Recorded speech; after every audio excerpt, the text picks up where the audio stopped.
So I'm Sabrina, Allie, and I am the deputy to our elected clerk and recorder, Paul Lopez, here in Denver. Our office does a lot of things besides just elections. I know a lot of people think we just do elections, but we actually also run the office of the public trustee, which does all of our foreclosures, and then our recording office, which records things like land titles, deeds, and they also issue marriage certificates. So we're not just elections, but we are here tonight to talk a little bit about what we do on the election side of the house, because we have an election coming up here in less than 60 days. So you can go ahead and you can roll through that one. So our election, we haven't been out to talk to you since the election in the fall. And so just wanted to give, yes, I will. Sorry, I'm usually really loud, so that's usually not my problem. Okay, so Denver Elections successfully administered 4 different elections last year, and so we were really proud of the fact that we've been able to add 7 ballot drop boxes and 3 additional voting centers throughout the city since 2020.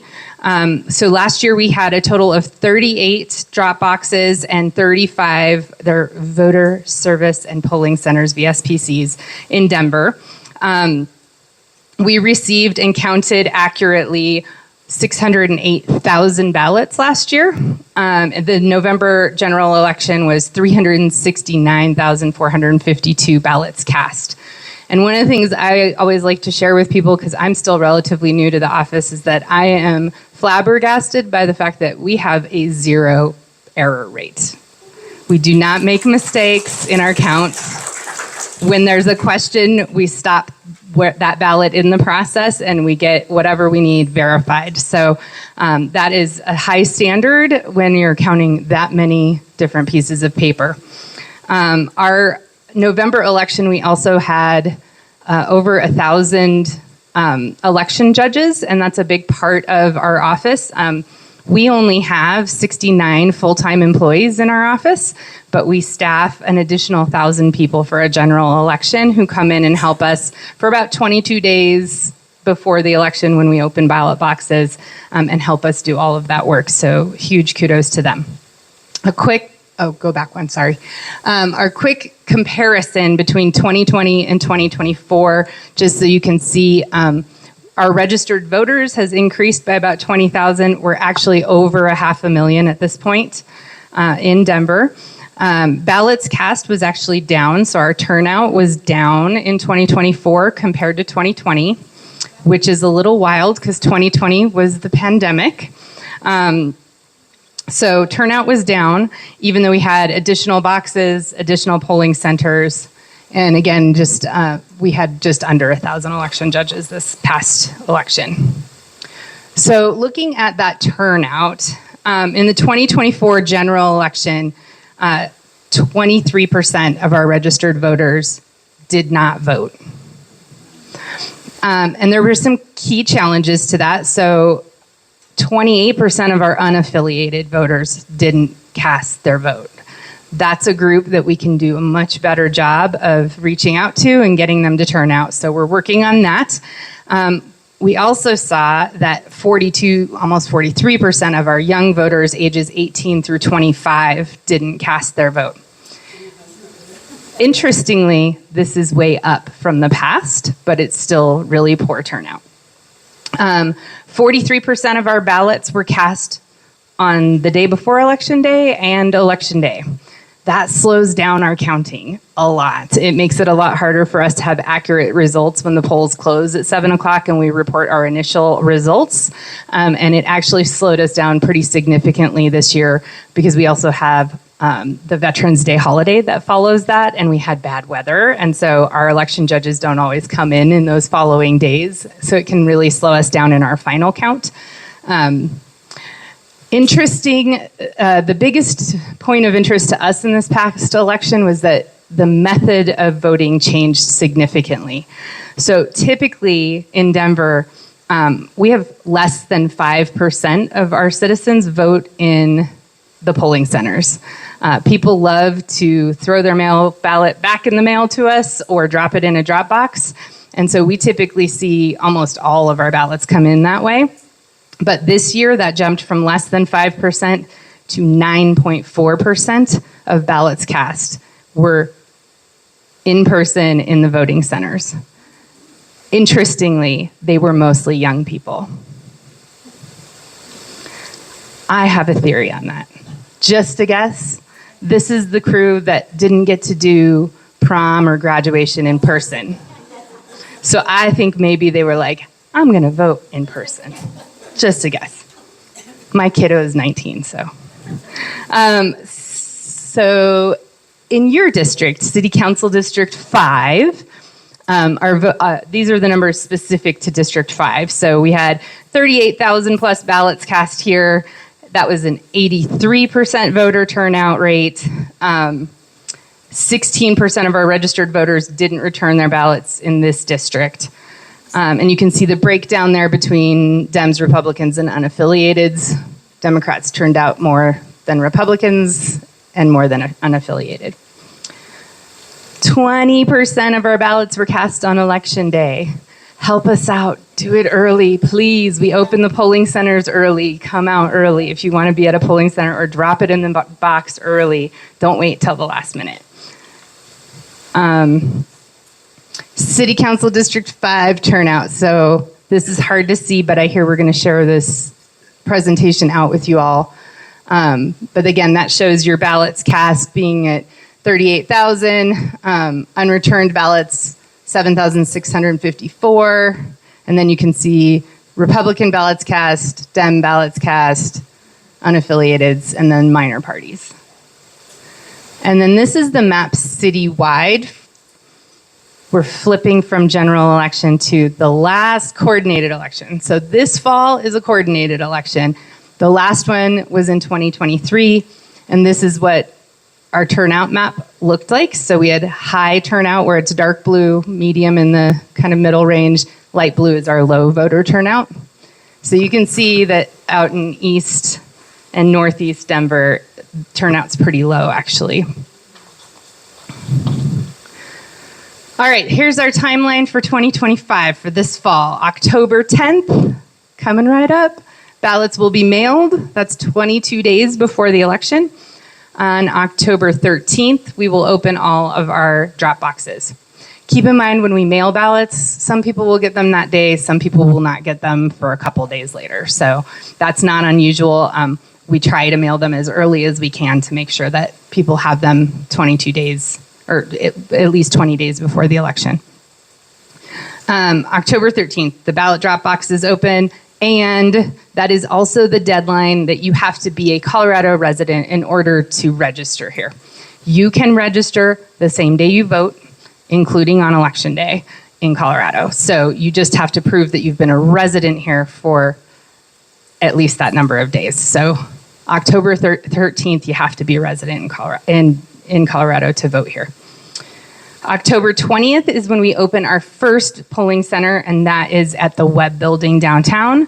And then we phase all of our other voting centers, and we usually start opening most of those on October 27th. And then Election Day itself is November 4th. We like to remind everybody that's just the final Election Day. In Colorado, we have 22 days to vote, so get out there and vote ahead of November 4th. The polls are open on Election Day from 7 a.m. to 7 p.m. and the boxes close promptly at 7. We are required by law to have teams at every box, and they have to close the box and lock it. So if you are 2 seconds late, they'll take it and put it as a provisional ballot, but we can't count it if it comes in after 7. If you're in line at a polling center before 7 p.m., you will be allowed to vote if there's a line. We try very hard in Denver not to have lines at our polling centers, and we do put out information on our social media and our website when we have any wait times at any of the polling centers, and we will tell people where the nearest polling center that has no wait is. Okay, District 5. These are your ballot box and polling center locations. So drop boxes in Ross Cherry Creek, Montclair Recreation Center, Windsor Gardens, woohoo! Glendale City Hall, and then our polling center is at Christchurch United Methodist. These are the items we were told you guys wanted to hear about. So, 2025, what's on the ballot? There's 8 items on the ballot from the city. There are 2 that have been referred from the state. I can't speak to the state ones. I'm sorry to not be able to do that. But I can tell you the city ones. So there are 5 Vibrant Denver bond items. Those are around city facilities, health and human services, housing and shelter, parks and recreation, and transportation and mobility. There are 3 additional items, and the bond items all have tax implications, and so they will have information in the Tabor booklet that comes by mail that we send to you, explaining what they all are, how much it's going to cost, all of that. There are 3 additional items that do not have tax implications. Those are at-large city council races, Department of Excise and Licensing being renamed the Licensing and Consumer Protection Department. And then you might recall that the city council passed a ban on flavored tobacco. There has been a citizen group that initiated, petition to get on the ballot to repeal that. And so that will be on the ballot as well. The at-large city council thing, just as a quick overview, was promoted by Councilman Flynn, and his argument for that is that he believes that because we have 2 at-large representatives on city council, they both run on one race, and we pick the top 2 winners. Because of that, sometimes he argues very often that they don't have a majority. And so he feels strongly that that is not the right way to do it and wants to separate those 2 races so that they are 2 races. And so that's what this is proposing, is that instead of just being the top 2, it would be 2 separate races. I can answer questions about that if you have any. Election accessibility and security challenges. We are required by state law to do a lot of things to ensure accessibility at our polling centers. And we actually have a whole team of people that do this throughout the year. They go out, they check, they come back and double check closer to the election. They're looking at everything from parking spaces to curb cuts and ramps to how easily you can, how easily you can open a door.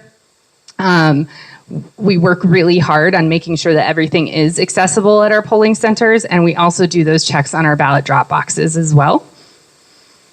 In relation to security challenges, so we do tabletop exercises with our Office of Emergency Management and many other city agencies, as well as state and federal partners that work with us to make sure that all of our polling centers are secure, our elections handling, where we do all of our ballot processing downtown, is secure. We do not send police officers to polling centers because they can have a chilling effect on people showing up. So we don't want them there in uniform, but they are very much on call and very available if we need them at any point, and they are very responsive to us. We have our whole Office of Emergency Management in Denver. They're up and running, they're operational during the election and are always helping us with any challenges we need. So we have a lot of support, again, from our city agency partners as well as state and federal. I will say that under this administration, we have seen a rollback on a lot of the security things supports that we have had in the past. We've had funding reduced and taken away. We've had a lot of our federal agency partners have been cut. So mostly the information that we get about like cyber attacks and things like that, we are not getting that level of support from the federal government anymore. And so it's really falling on all of the local agencies to do our best with that. Having said that, I will say Denver is very lucky that we have had funding to be able to hire our own IT security folks. And we have a team of people who do that, and they're excellent at their jobs. So we feel pretty confident and lucky and fortunate in Denver for that. A lot of other counties do not have that kind of funding. So I think we feel like we're in a good position for that for the time being. However, it is an ongoing concern. Executive order, that kind of segues into executive orders and the potential impacts of those. So you may know that the president has already issued an executive order on what he calls election security, in which he is demanding of the states that we start using real IDs. Colorado says we have a real ID, but we don't have the little, I think it's a star that they put on it. There are only 6 states in the country that have those, and they're all border states. It's mostly used for folks up on the Canadian border, actually, to be able to cross back and forth more easily. We don't have that in Colorado currently, and so I know the state is looking into that. It's not going to affect our elections here currently. However, that is where we have some concerns about things like women being able to use their driver's licenses to vote because it doesn't match their birth certificate last name. So there are some real serious challenges that come up with some of those types of executive order asks of us. And in addition, a lot of folks also don't look like the picture. That's true. That's very true. I can attest. Yeah, and so, you know, it's funny, we do a lot of classes with elections officials all over the country, and I was just in one last week, and people were like, we don't know what we need an online voter ID, and we need this and that, and I was like, we don't even do voter ID in Denver, in Colorado, because we do signature verification instead, and we verify your signature, and we're real good at catching discrepancies in signature verification, and we find fraud that way, and we turn it in and to the DA, and it's prosecuted. So we feel really confident in our system. We don't have corruption and fraud and things like that. Our system really works, and we're very proud of it. It's a gold standard amongst election officials across the country.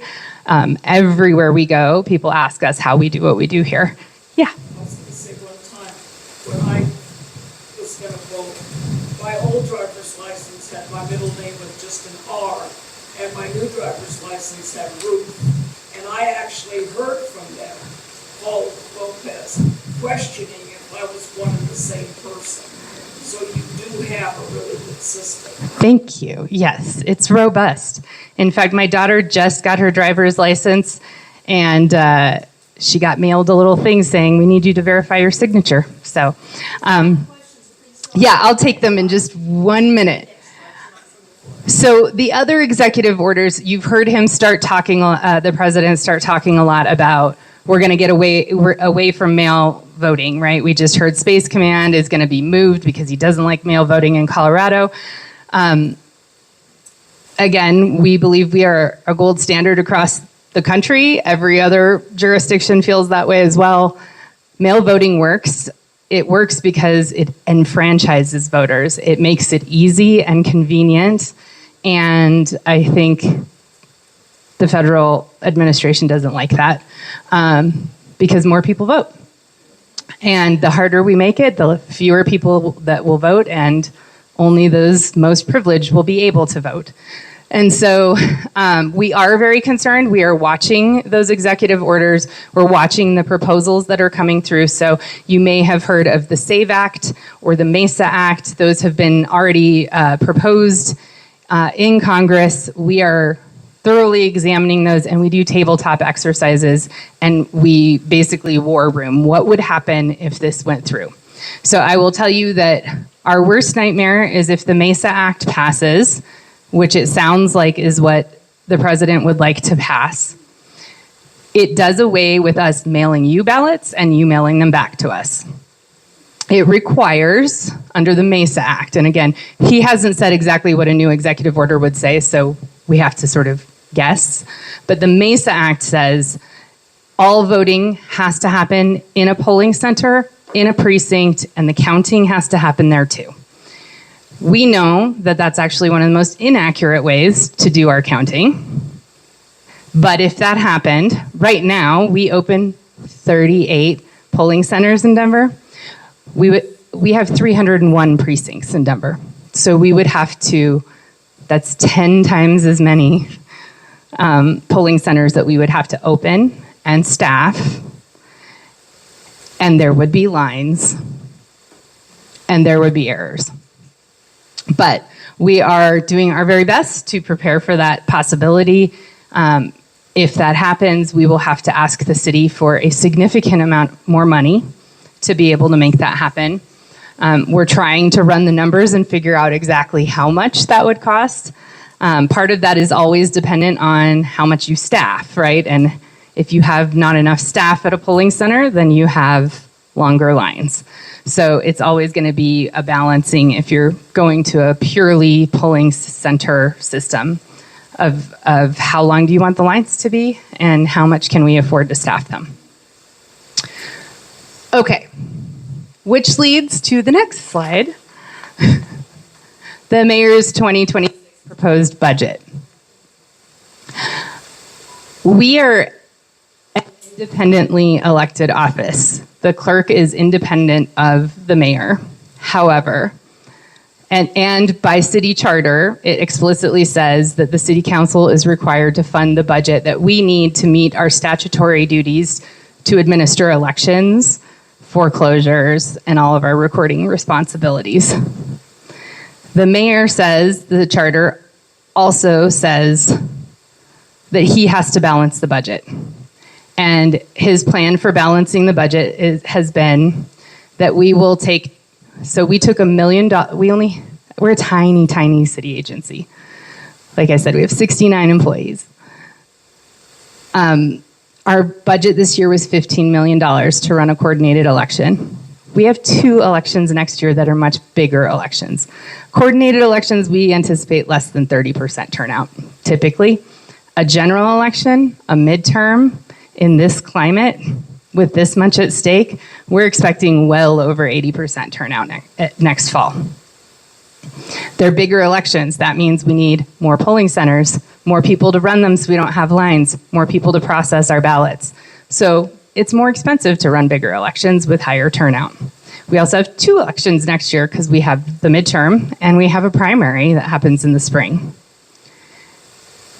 The mayor has told us that in addition to the $1 million cut that we took this year voluntarily, and the furloughs that we took, and the positions that we eliminated, he wants us to cut our budget by another 5% next year, when we would typically get another $4.5 million for these 2 elections we're running. So we're looking at a potentially $4.5 million shortfall. He has pretty much told us that is his plan to propose when he releases the budget on Monday.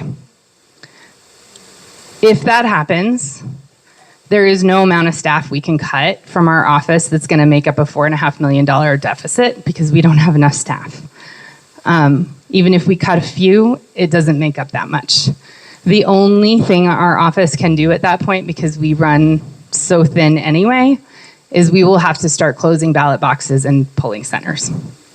The state has a minimum requirement that we must meet.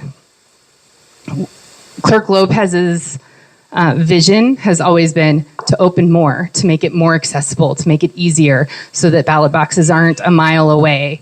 And so that's what we have done. We've been adding those, and his goal was for 50 ballot boxes this next year. So instead of adding boxes, we will be reducing them.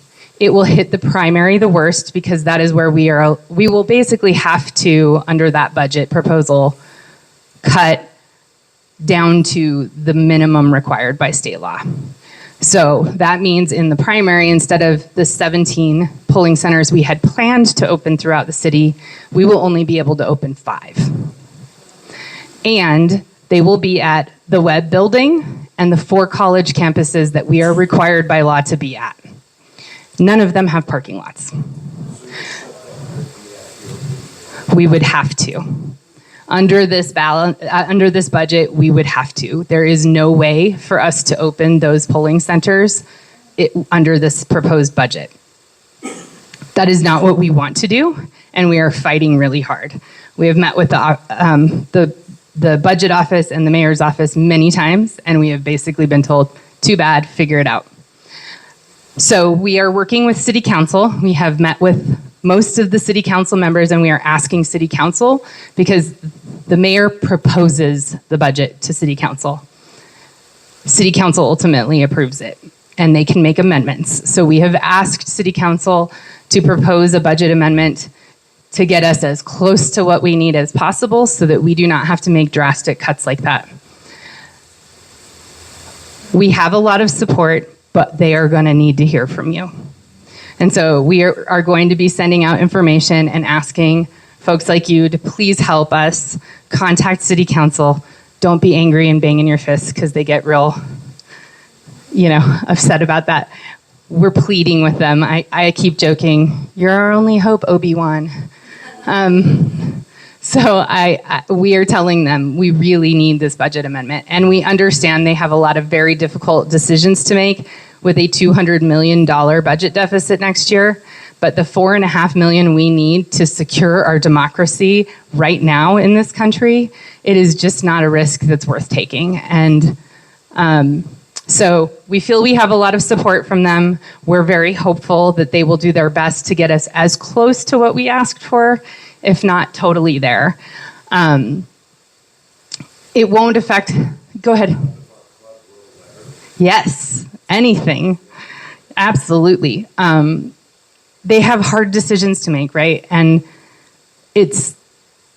I can't imagine being in those shoes and having to decide, which parks close, which rec centers close, which they are going to have to, what streets don't get paved, they have tough decisions to make. But for us, and we're biased because we're the clerk and recorder's office, but elections are the foundation of our democracy, and our democracy is under threat right now. And this is not the time to be defunding our elections. So right now we feel like our biggest threat is not from the federal level. It is right here from the mayor's office, and we really need support to be able to keep access open so that everyone who wants to vote can. I talked about federal resources already.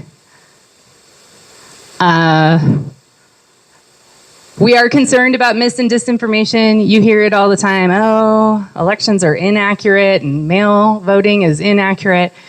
Please come to us and ask. We have a huge list of FAQs on our website that answer all of these questions. If you're hearing those from people, please help share them. Really encourage you, if you're on social media, follow us. We're denvervotes.org, Denver Votes on Facebook and Instagram and all the things. And we try and share out information when we're hearing this misinformation out there to try and share with people what the truth is for us here. It's hard because I never realized, I'm a Denver native, I never realized that people in the rest of the country do not have the same voting system we have here. We are so lucky in Colorado. When you go other places and you hear about how they run elections, it's mind-boggling. We are so lucky here. And so I just try to make sure people, at least in Colorado, know we have the gold standard on elections. We have the best run elections. Our elections are so fraud-proof that if you're an elected city clerk and you commit a crime, you're going to go to jail for it. So hopefully Trump doesn't pardon her.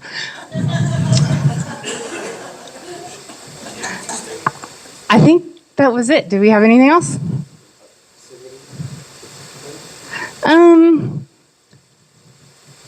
I kind of talked about tabletop exercises. Yeah, I think we're good. So how you can get involved, please encourage people to register and to get out and vote. And please ask them to vote early. It's so important to us. It makes such a huge difference if we can be counting everybody's ballots as they come in before Election Day.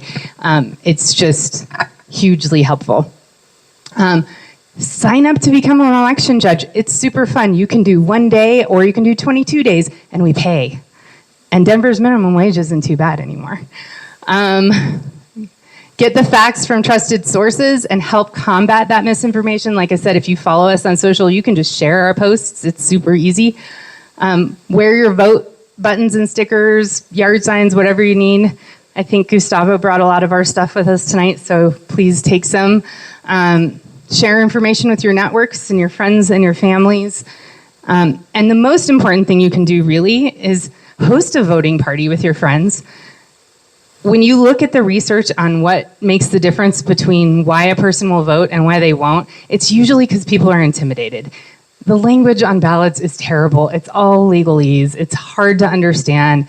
You don't know where to look. You don't know who's a trusted resource. And people get intimidated by that. But if they can have a conversation with their friends and be like, how do you understand this? What do you think about this?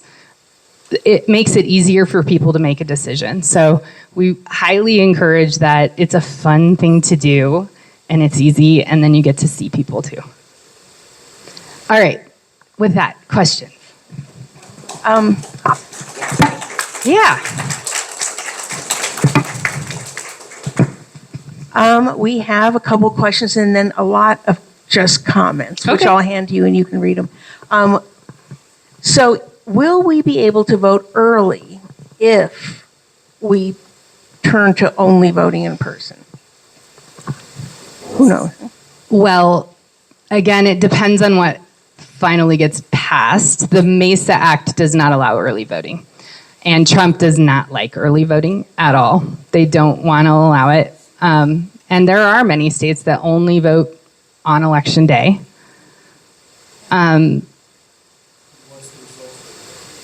What's what? Oh, of course, they want them right at 7 p.m. So yeah, it's a challenge, and it does slow down counting, which, you know, it's hard because in close races, that doesn't matter when the race isn't close, but it really matters when a race is close. Mayor Johnston's homeless initiative was on the last ballot. It was days before we could confirm for them whether they were in a margin of error for win or lose, and that's not fun for anybody. So, but yeah, that doesn't allow for early voting. What-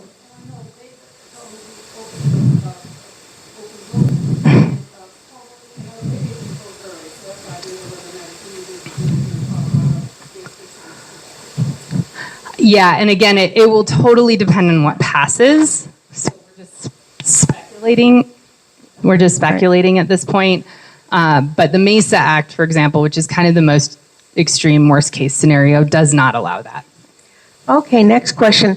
Please fill out a card if you have a question, okay? How was voter turnout in Denver relative to Colorado and the nation overall? Oh, we have great voter turnout compared to the nation. And again, I think that's a testament to mail-in voting and 22 days early. Those aren't things they have in a lot of other places. So our turnout is very high compared to elsewhere in the country. And Denver typically has higher turnout than most other parts of the state. Next one. What legal entity defends at the national level? For example, Attorney General, Colorado's current very accurate system of voting. Well, under the Constitution, the states have the right to make our own voting rules, which is why it's so varied across the country. It's so varied. So we believe that these executive orders are unconstitutional in the first place. There will be challenges if those things come down our way. But yeah, we would be looking to the Attorney General for help. Congress. Yeah. It's tough, right? And here in Colorado, we rely a lot on our Secretary of State to be defending all of us and the rules that we have here and the right to make those rules for ourselves as a state. These are all comments. If you want to Okay. take a look and see if you have Sure. anything you want to respond to.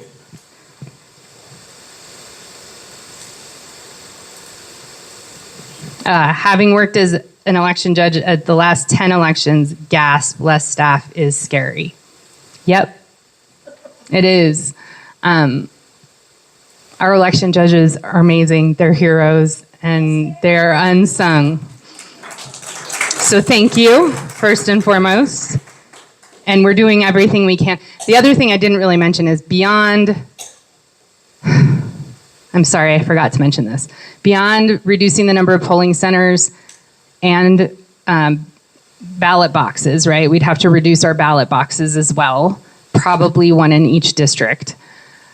we would have to reduce our election judge staffing by 1/3 at all of the polling centers and in our ballot counting areas.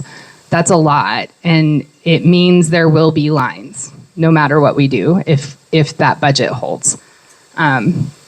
So again, please encourage City Council to pass a budget amendment in our favor.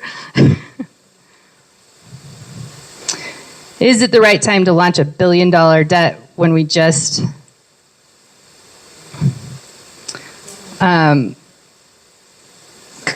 we just cut 250 workers to meet the budget?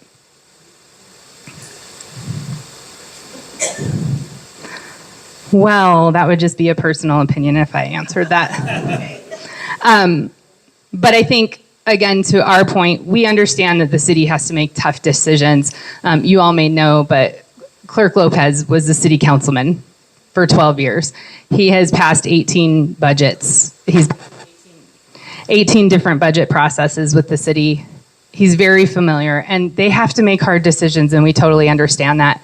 But again, we believe that democracy is the foundation, or elections are the foundation of our democracy, and that this is not the right time to be making those kinds of cuts to something that's so important to our entire system. Voting deadline, polls closed at 7.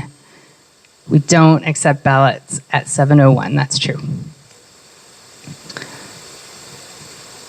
Staff sit at computers double checking signatures. Yes, we have an entire signature verification team of election judges who are amazing, and they have special training in looking at the signature on your ballot and the signature we have on file for you, and it is incredible to watch how they are double checking those. And if you don't know, everything we do is in bipartisan teams. So we have a Democrat and a Republican in a pair checking the ballot box at all the polling centers, doing signature verification. There is nothing that we do that doesn't have a bipartisan team, which is tough to do in Denver, as it turns out, because we have a lot more Democrats than Republicans. So we actually go to our surrounding counties and we swap election judges with them so that we can get more Republicans in Denver and they can get more Democrats out. But that is absolutely true. Signature verification is a really cool thing, and they are highly trained people.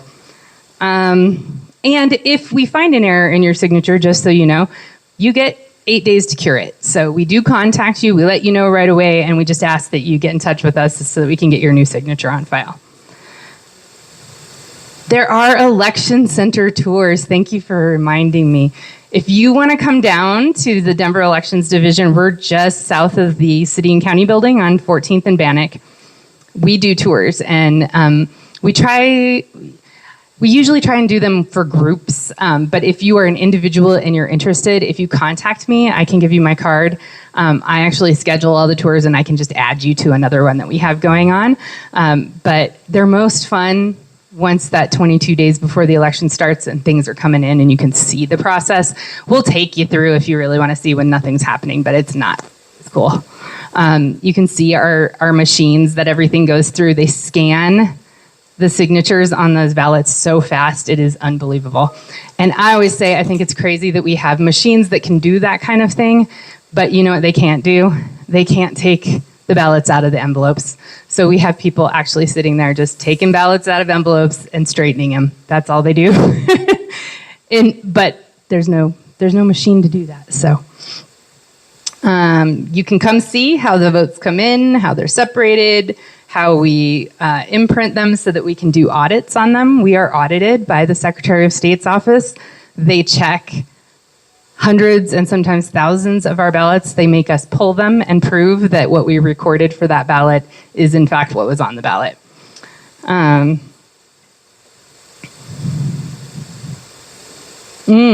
Trump lied about Peters. He said she was a political prisoner. Why didn't we correct him publicly? I will tell you that Clerk Lopez is one of the most outspoken of the clerks probably in the country, and he did put out statements about that. I don't know why others didn't. Although I think our Secretary of State has made some statements about that too, so might be worth looking into. She's been pretty good about defending that. Can you, sorry guys, old eyes. Can you volunteer to help when people vote, when they vote and not be paid? We do not, the city of Denver does not believe in uncompensated labor. We have a very strong philosophy that interns and anybody else who wants to come work for us should be paid. If we get hit with these kinds of budget cuts, I think there may be a question for us to consider about whether or not we want to allow people to volunteer. But we feel very strongly that the people who work for us, they're working and they're working hard and they work long hours sometimes. And it's an important job that requires a lot of accuracy. And so I think our philosophy has been that it's important to compensate people for that. So we are happy to. But I will take that back as an idea, as a possibility, if the budget ends up looking as bad as we fear. How do you get to be an election judge? So I will tell you, to be perfectly honest, it's a little difficult in a coordinated election like this year. We have a lot of election judges who have worked for us for 10 years and who come back over and over again, and we actually just reach out to those folks first. Also, the parties refer people to us. If you're on the party list, they will refer folks to us, and that's how we get our initial lists. You can just sign up. We have a form online.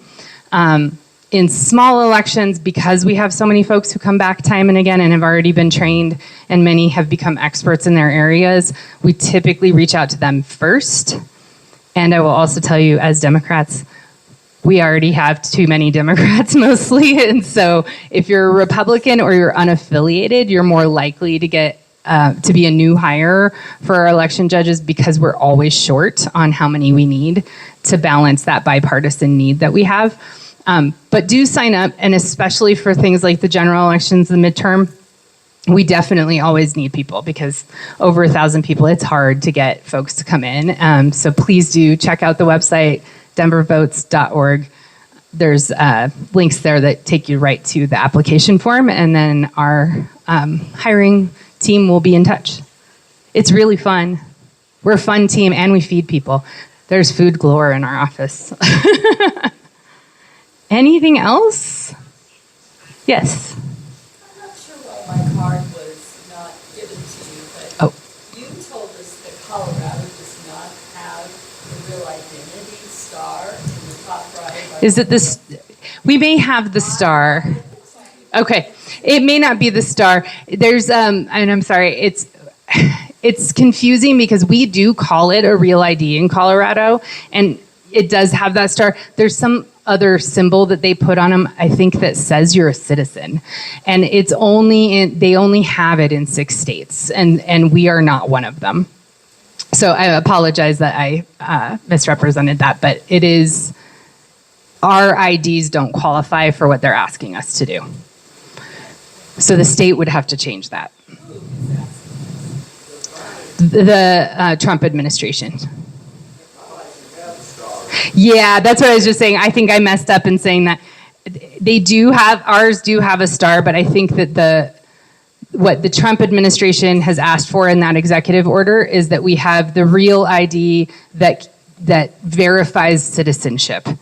And that is only done in 6 states.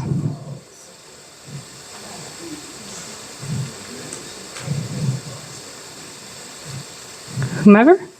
Okay. Do you, as a city clerk's office, do you get involved in any of these lawsuits, or do you leave that to the Secretary of State, Attorney General? And the second question, I think Congress has some right to legislate on our national elections, but do they have a right to legislate on a local and state election? So they have some influence over like the presidential election. So federal level, they do have some influence over that, but not how we conduct and administer the elections. The administration of elections is at the state level. So they can tell us things like how they want certain things to appear on ballots or what they're going to put forward from a federal level. but not how we administer them. And then that's kind of like how the state, our state representatives can refer things to the ballot that will go on it, but they don't tell us how to administer that. That's the Secretary of State's office. We really appreciate that. All right.